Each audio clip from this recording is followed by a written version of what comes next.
څومره خوند به کوي چې د الله مخې ته ولاړې په میدان محشر ستا عزیزان تا ته ګوري ستا رشته دار تا ته ګوري د هغې سرونه ښکته وي رب العالمین ملایکو ته وایي چې د جنت دروازې ورته کولاو کې د ټول عمر خپل خاندان او کلي سره جنګ زما د غیرت اغستی و دی په ما مین و دی په محمد مصطفی پوی مین و خلق په معاشره ایمان واړو ته خو الله ګران دی رسول الله ګران دی په معاشره څه کوي په کلي څه کوي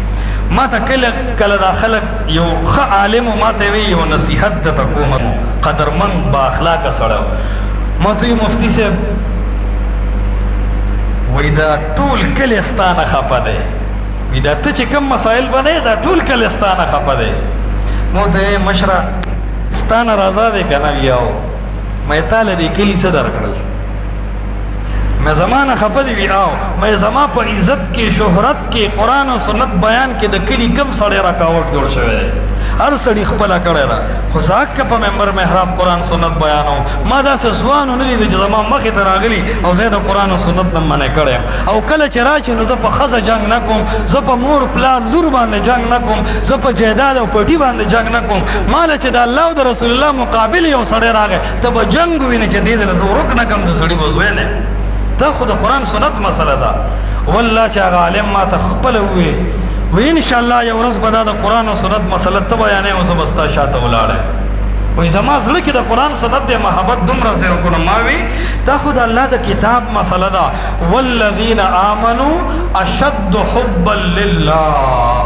هغه خلق چې هغه ایمان والدي دی اشد حبا لله دا به د الله په مینه کې لیونی وي د پلار د مینې به خپل یو مقام وي کوي وي زوی سره او بچي سره به خپله مینه کوي مشر کشر سره به خپله مینه کوي هغې کې به شک نه خو کله چې دا پلار کلې ولاقه د الله مقابله کې ودرېږي نو مؤمن دې ته وایي چې اشد حبا لله ټوله دنیا به پرېږدي خو رب به نه پرېږدي شیخ الاسلام والمسلمین علامه ابن تیمیه رحمت الله علیه یو ډېر غټ عالم تېر شوی دی دا چې کله د تاتار فتنې خلاف ودرېده نو 22 کاله عمر او دې د تاتار فتنې خلاف ولاړ دی قسم دې داسې جنګ چلېدلی دی د چنګیز خان دي هلاکوهان دي تاریخ په کتابونو کې وګورئ داسې دا کپرې به په غونو کې ځوړندې وې دومره خطرناک جنګ و دا یو نوجوان ورته ولاړ دی او قسم په رب العالمین دې د ټول تاتار فتنې له شا بدله کړه او د جیل نه جنازه راوسته د 4 کاله په عمر کې ځوانۍ وخوړو جیلونه وخوړو د جیل نه چې کله راتو نو مور یې په لار باندې ولاړه او مور یې چې هغه کټ ته وکتل نو بچی ښکل که ورته وي بچیه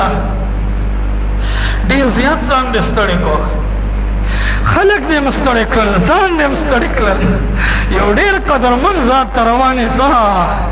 نن به دې زما رب داسې دمه کړي چې د ستړي نوم به وانه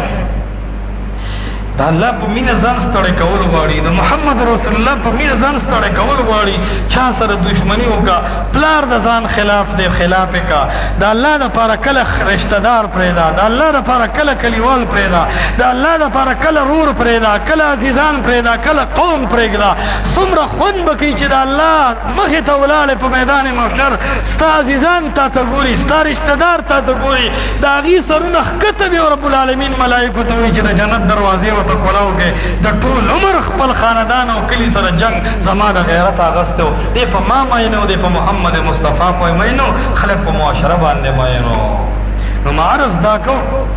چې والذین آمنوا اشد حبا لله مسلمانانو مونږ خو د قرآن سنت نه واخلو مونږ به دې د وجې نه په الله مین یو په محمد رسول الله به مین یو د چا بېعزتي به نه کوو دا کم خلک چې د الله او د رسول الله خلاف ولاړ دی د دې ذهن کې دا ده چې ګنې دا مونږ د علماو عظمت بیانو د عظمت الله او رسول الله ویلی دی نو زمونږ به کوشش دی چې دا کم خلک ناپوهي نه دا مریضان په دې واټ کې څومره چغې وي ماشوم چې نایي ورله سر سمی دی څومره جاړي ماشوم ته چې ډاکټر انجکشن لګوي څومره جاړي خو ډاکټر نه د هغه د کنځلو پروا کوي نه د هغه د چغو ځکه ډاکټر ته پته ده زما انجکشن د ده د چغو علاج دی نو موږ به ډېر په حوصله او په استقامت د چا د جنګ د چا د کنځلو د چا د فتوو د چا د الزاماتو د چا د بهتانونو جواب به نه کوو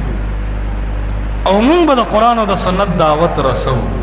یو عالم ډیره ښه خبره کړې وه خپل شاګرد ورته خط راولېږو وایي چې زه قوم او کلي او علاقه او خاندان الله او رسول الله ته رابلم هغوی په ما باندې ګزارونه کوي په ما فتوې لګوي په ما بهتانونه لګوي او استاذ ته وایي ما ته لږ نصیحت وکړه هغه ورته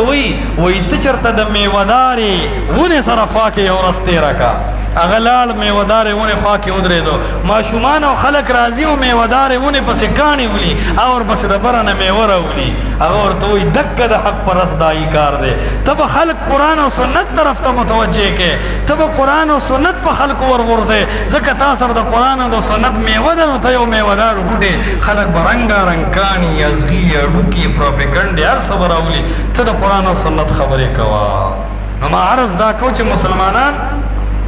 دا به د قرآن او د سنت د الله او د رسول الله صلی الله علیه وسلم منونکي وي